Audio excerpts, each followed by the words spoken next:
Perkenalkan, kami dari kelompok 4. Kami ingin memperkenalkan diri. Perkenalkan, nama saya Jonathan.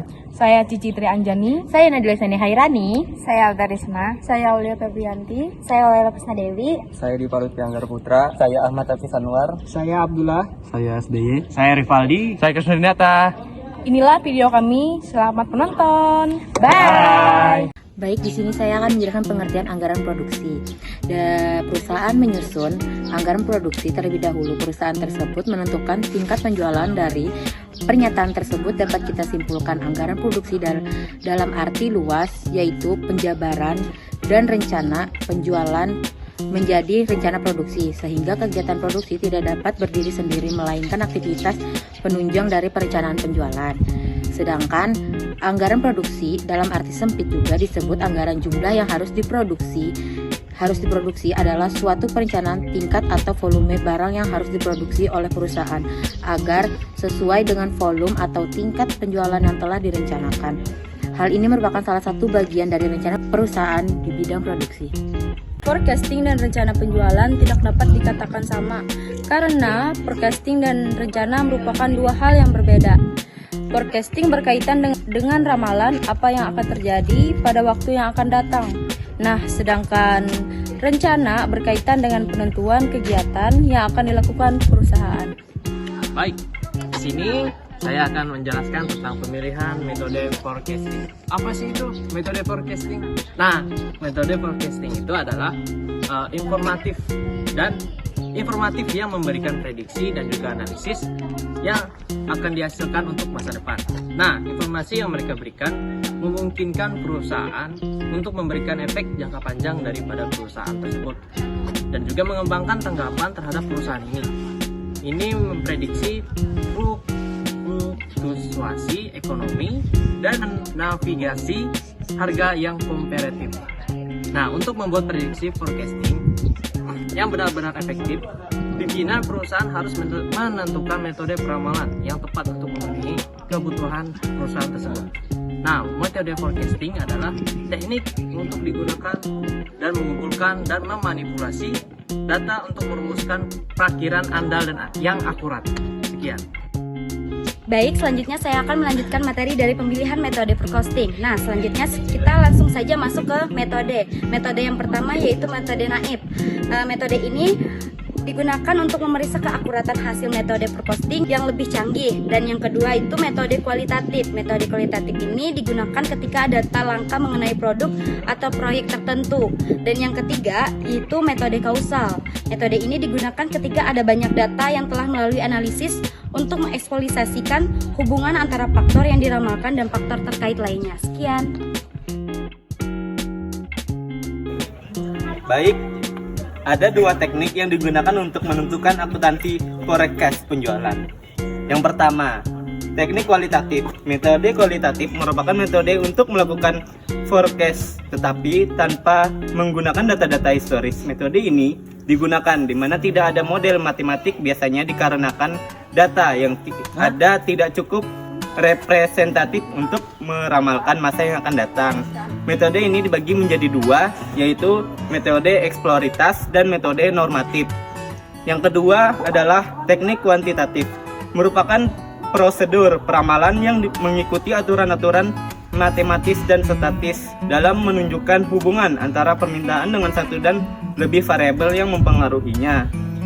Peramalan kuantitatif mengasumsikan bahwa tingkat keeratan dan macam dari hubungan antara variabel-variabel bebas dengan permintaan yang terjadi pada masa lalu akan berurang pada masa yang akan datang. Metode kuantitatif yang dikelompokkan menjadi dua juga, yaitu tim series model dan casual model. Terima kasih. Baiklah, saya akan menjelaskan tentang forecast berdasarkan pendapat. Teknik ini melibatkan penggunaan pengalaman dan pengetahuan subjektif individu atau tim dalam memprediksi penjualan. Ini sering melibatkan diskusi dan pertimbangan berdasarkan intuisi dan pemahaman pasar. Kelemahan utama teknik ini adalah bisa kurang akurat karena bergantung pada persepsi manusia yang bisa salah. Terima kasih. Baik, di sini saya akan menjelaskan itu tentang teknik forecasting berdasarkan perhitungan statistik. Nah, teknik ini menggunakan data historis penjualan dan metode statistik untuk memprediksi penjualan di masa depan. Nah, kelebihan teknik ini adalah lebih objektif dan cenderung lebih akurat karena bergantung pada data empiris. Sekian dari saya, terima kasih. Baik, di sini saya akan menjelaskan analisis tren. Analisis tren adalah teknik yang digunakan untuk menentukan arah pergerakan suatu data pada masa depan dengan menggunakan data historis. Nah, metode ini dapat membantu memprediksi dan meramalkan arah pergerakan data dalam jangka pendek maupun jangka panjang. Nah, analisis tren dibagi menjadi 3, yaitu tren bebas. Nah, tren bebas adalah metode tanpa menggunakan rumus matematika. Meskipun demikian, bukan berarti bahwa garis tren dapat ditarik begitu saja tanpa menggunakan pertimbangan tertentu. Kemudian yang kedua, garis tren dengan metode setengah rata-rata. Tren ini sudah menggunakan perhitungan sehingga unsur subjektivitas sudah dihilangkan. Nah, rumus yang digunakan dalam tren ini adalah Y sama dengan A plus B pangkat X. Kemudian yang ketiga, garis tren secara sistematis. Metode ini dibagi menjadi 2, yaitu metode momen dan metode least square. Nah, metode momen menggunakan rumus Y sama dengan A plus BX, kemudian A YI sama dengan N kali A plus BA I. Kemudian yang ketiga, metode least square.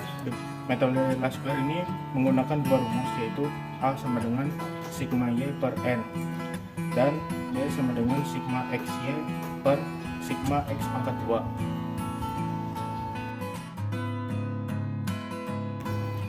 Halo teman semua, baiklah kita akan lanjut pada materi kita yang selanjutnya, yaitu tentang analisis growth. Apa sih itu analisis growth? Oke teman-teman, jadi analisis growth di sini adalah analisis pertumbuhan dalam forecasting penjualan yang digunakan untuk mengukur dan memahami seberapa cepat atau lambat suatu indikator penjualan seperti pendapatan, volume, penjualan, atau unit yang terjual. Indikator tersebut akan berkembang di masa depan. Jadi, analisis pertumbuhan dapat memberikan wawasan penting dalam merencanakan strategi bisnis dan pengambilan keputusan. Dalam konteks forecasting penjualan, analisis pertumbuhan dapat digunakan untuk meramalkan penjualan di masa depan, menilai kinerja produk atau layanan, perencanaan kapasitas dan sumber daya, mengukur keberhasilan strategi pemasaran. Di mana rumus dari analisis growth ini sendiri adalah VN sama dengan PO dalam kurung I plus I tutup kurung dikali N, di mana VN adalah volume penjualan tahun ke N, PO volume penjualan tahun dasar N, dan N periode atau tahun, I internal tingkat pertumbuhan penjualan. Baiklah teman-teman, kita masuk pada materi berikutnya tentang analisis korelasi. Analisis korelasi adalah sebuah metode statistik yang digunakan untuk mengukur hubungan antara 2 variabel atau lebih. Tujuannya adalah untuk menentukan sejauh mana perubahan dalam suatu variabel berkaitan dengan perubahan dalam variabel lainnya. Nah, dalam analisis regresi, pengaruh linear antara nilai suatu variabel dengan variabel lain dinyatakan dengan formula sebagai berikut: Y sama dengan F dikali X.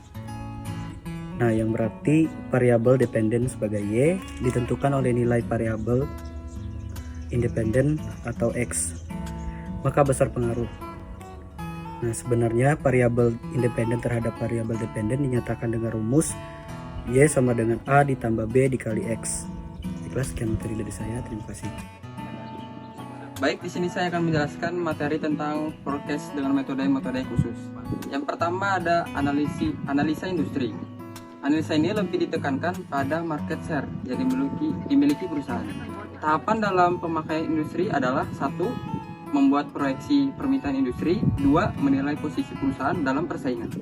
Yang kedua ada analisa produk lain. Umumnya digunakan pada perusahaan yang menghasilkan beberapa macam produk dan tidak mempunyai kesamaan, sehingga dalam membuat forecastnya harus terpisah. Yang ketiga ada analisis pengguna akhir. Analisa ini digunakan bagi perusahaan yang menghasilkan produk setengah jadi. masih memerlukan proses lebih lanjut menjadi produk jadi dan siap untuk dikonsumsi.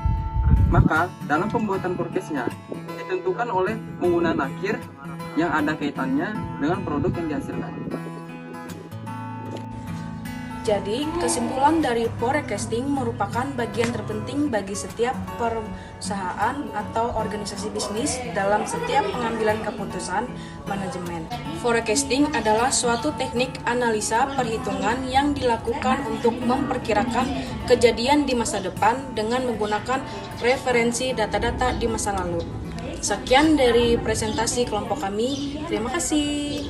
Kok baik sih? Selamat menyaksikan.